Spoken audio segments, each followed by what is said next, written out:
watching the 10 o'clock news. Fresh congestion pricing fallout tonight, with some of the outer boroughs saying that they actually feel betrayed by the pause on the controversial plan. Specifically in Queens, where many say that they were planning on that influx of cash that was promised by the governor just last month. All right, it was supposed to fund much-needed infrastructure upgrades, including elevators to make subway stops more accessible. Fox 5's Teresa Priolo dives in. You don't want to be the person waiting at the bottom of the stairs for help. You don't know if it's going to come. Waiting on the steps of the 7 train platform for any sign of help is a component of daily life here in Sunnyside, at least for those who use a stroller, a walker, a wheelchair, or who have any sort of accessibility issues. I often, ask them if they need help or whatnot, but I do see it on a daily basis. I can tell you when I was pregnant with her, the struggles it was trying to climb up those stairs, and it would have been really nice to have an elevator. For years, if not decades, Queens residents have been begging for elevators, and the state finally caved when they approved congestion pricing. But now that that's on hold, it appears the Sunnyside elevators are too. Councilmember Julie Wan has been told the project has been deprioritized. Not even 2 weeks ago, the governor's team came to my community board and presented on their MTA accessibility plan with elevators coming in 246th Street on both sides. Construction was supposed to start this summer, June 2024, and now it's looking like who knows when. The elevated platform here on 46th Street is 5 flights up. The 61st Street escalator is broken, so the closest elevator is Queensboro Plaza. For Councilmember Julie Wan, that's an added 30 to 40 minutes of travel time if she's trying to travel with her 3-month-old son. It is vital that they prioritize this district. Both 36th and 46th Street stations were due to get elevators. It would have cost $17 million in congestion pricing derived funds. The council member has called the governor's office and the MTA, wondering what's next. So far, they haven't said. I expect that to still come through because more than 70% of my district is completely reliant on public transit. New Yorkers are hoping somehow someone makes good on the promise to upgrade the infrastructure. At the end of the day, the need doesn't go away. We're still here, we're suffering. Obviously, they knew that. That's why the decision was made, and I think we have to figure out another way to do it. We reached out to the governor's office. So far, no response. In Sunnyside, Queens, Teresa Priolo, Fox 5 News. NFTA officials giving us updates today on the looming summer shutdown of the G train. The line will be shut down for a total of 6 weeks over 3 phases starting on June 28th. The agency says the route desperately needs infrastructure improvements to modernize the 90-year-old signal system that directs it.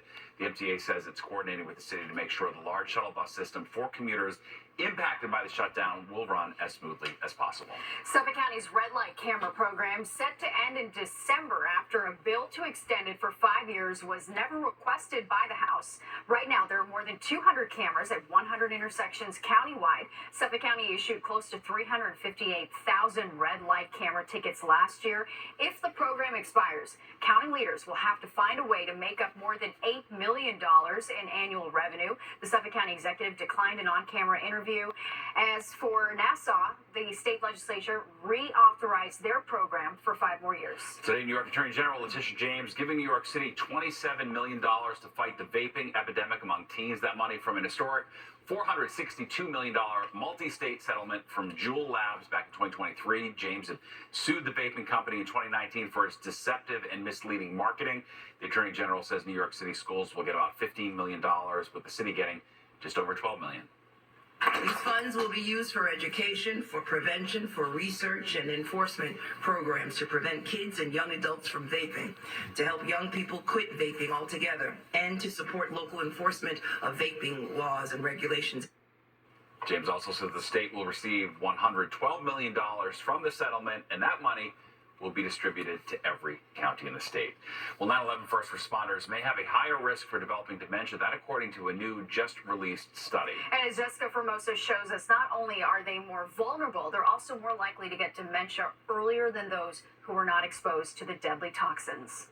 This is proof of what we've been saying in the 9/11 community. When we started walking the halls of Congress 20 years ago, we said we were sick. Science eventually caught up to us and gave its validity. A validity many in the 9/11 community hoped wouldn't become a reality, but it has. John Field, a 9/11 responder and advocate, responding to the latest study linking exposure to dust and debris from the collapse of the World Trade Center to dementia. That study articulates our pain and suffering of seeing men and women who were in their prime deteriorate. And we're a finite number. We're dying off.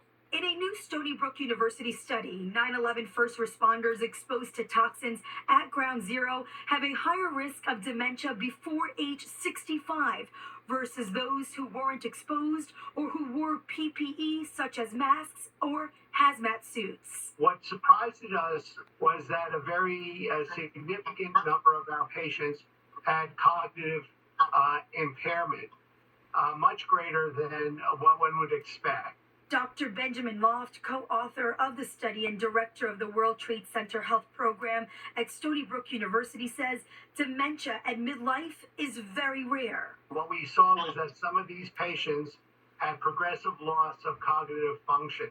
The researchers evaluated more than 5,000 first responders. The study lasted more than 8 years from November 2014 to January 2023. The average age of the participants at the start of the study was only 53 years old. And about 43 of them developed cognitive impairment that was severe enough to be classified as dementia. As for Phil, he continues to advocate for the 9/11 community. This is an illness that needs to be recognized by NIOSH and the World Trade Center Health Program, so men and women, uniform and non-uniform, and survivors can get free health care and then compensated for their illness. I'm Jessica Formoso, Fox 5 News. All right, let's talk a little competitive eating. All right, we know.